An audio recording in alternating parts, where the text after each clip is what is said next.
রাজস্থানের দিকে একবার নজর রাখতেই হচ্ছে, কারণ আপনারা জানেন যে গতকাল রাতে রাজস্থানে ভারত লাগোয়া সীমান্তের এলোপাথারি মিসাইল এবং ড্রোনের হামলার চেষ্টা করা হয়েছে, যা নিষ্ক্রিয় করেছে ভারতীয় এয়ার ডিফেন্স সিস্টেম।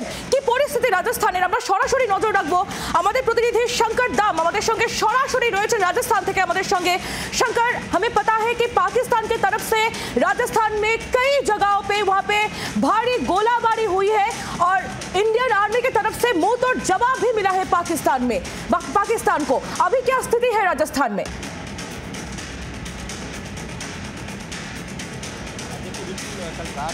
पाकिस्तान की ओर से जो ड्रोन का हमला किया जा रहा था लगातार, जिसमें ज़िले के तमाम अलग अलग क्षेत्र में, चाहे रामदेवरा पोखरण हो या जैसलमेर का हो या अलग अलग क्षेत्र में, परंतु वायुसेना की दमकम शौर्य ने उन्हें कहीं न कहीं डिफ्यूज़ कर दिया।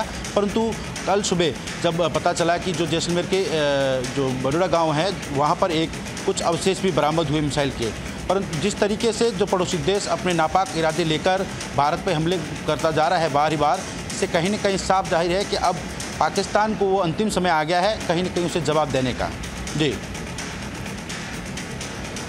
जी शंकर, आप हमारे साथ बने रहिए। এই মুহূর্তে আমাদের সঙ্গে রাজস্থানের একজন প্রবাসী বাঙালি রয়েছেন, তার নাম চিন্ময় রায়। আমি সরাসরি চিন্ময় বাবুর কাছে চলে যাব। চিন্ময় বাবু, আপনি আমার কথা শুনতে পাচ্ছেন?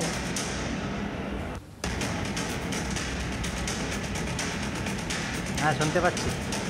চিন্ময় বাবু, আপনি এখন এই মুহূর্তে রাজস্থানে রয়েছেন।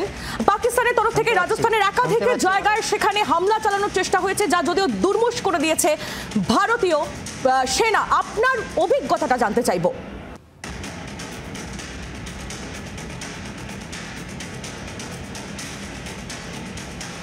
আমার অভিজ্ঞতায় ভারতীয় সেনা এখন বহুত কাজ করে যাচ্ছে ভালো, এই জন্যে পাকিস্তান এখন নিচে ডাউন হয়ে গেছে।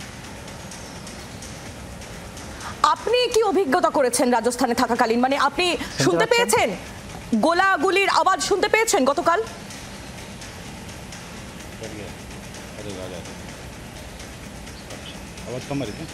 আওয়াজ কম, এখন তো বল কে কাট গিয়া। শুনতে পাচ্ছেন চিন্ময় বাবু? সম্ভবত যোগাযোগ বিচ্ছিন্ন হয়ে গিয়েছে। গতকাল রাতে রাজস্থানের একাধিক জায়গায় ভারত পাক সীমান্ত লাগোয়া এলাকায় মিসাইল এবং ড্রোন হামলার চেষ্টা হয়েছে। সেই ধ্বংসাবশেষ আপনারা দেখতে পাচ্ছেন, পাকিস্তানি ড্রোন এবং মিসাইলের ধ্বংসাবশেষ রাজস্থানের একাধিক জায়গায় পাওয়া গিয়েছে। সেই ছবি এই মুহূর্তে আপনারা দেখছেন। নিষ্ক্রিয় করে দিয়েছে পাকিস্তানের সমস্ত রকম হামলা ভারতীয় সেনা, ভারতীয় এয়ার ডিফেন্সের তরফ থেকে এই সমস্ত হামলা একেবারে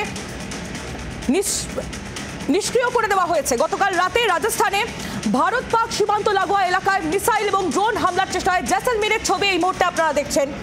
সেখানে রীতিমতো মিসাইল এবং ড্রোনের ধ্বংসাবশেষ চারিদিকে ছড়িয়ে ছিটিয়ে রয়েছে। আমি আবারও কথা বলবো চিন্ময় রায়ের সঙ্গে, আমরা যোগাযোগ করেছি, আমাদের সঙ্গে রয়েছেন সরাসরি। চিন্ময় বাবু, যেমনটা আমি জিজ্ঞাসা করছিলাম আপনাকে, গতকাল আপনি কি এক্সপিরিয়েন্স করেছেন রাজস্থানে? কেমন পরিবেশ ছিল?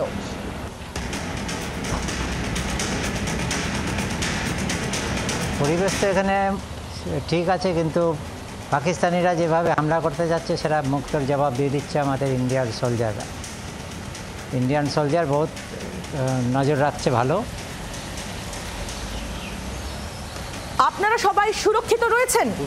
সব রকম ভাবে দেখা হচ্ছে সেটা সেনার তরফ থেকে? হ্যাঁ, আমরা সবাই সুরক্ষিত আছি।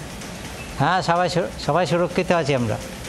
যে সময়ে এই হামলা হচ্ছিল পাকিস্তানের তরফ থেকে, সেই সময় আপনারা কোথায় ছিলেন?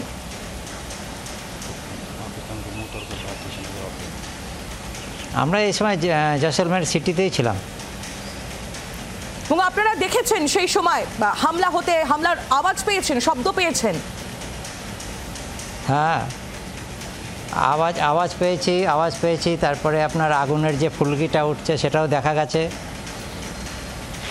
ব্ল্যাকআউট হয়ে গিয়েছিল আপনি যেখানে ছিলেন সেই এলাকা? হ্যাঁ, এখানে আমি যে এলাকায় আছি এই এলাকার ছাদের উপর থেকে আমি দেখতে পাচ্ছিলাম যে বোম বিস্ফোরণ হলে যেরকম আগুনের ফুলকিটা বেরোয় সেরকম ফুলকি অনেক দেখা যাচ্ছিল। বোমের আওয়াজও পাওয়া গেছে। একেবারে আপনারা সবাই সুরক্ষিত থাকুন, সাবধানে থাকুন। রেড অ্যালার্ট জারি করে রেখেছে। হ্যাঁ, বলুন চিন্ময় বাবু। হ্যাঁ হ্যাঁ বলুন। আমাদের এখানে মোটামুটি তনট মাতার আশীর্বাদে আমরা ভালোই আছি। তারপরে আমাদের যে সোলজার আছে ভালো কাজ করে যাচ্ছে, তাদের জন্য আমরা সুরক্ষিতই রয়েছি। একেবারে অনেক ধন্যবাদ আপনাকে চিন্ময় রায়, রাজস্থান থেকে সরাসরি প্রবাসী বাঙালি, তিনি আমাদের সঙ্গে ছিলেন।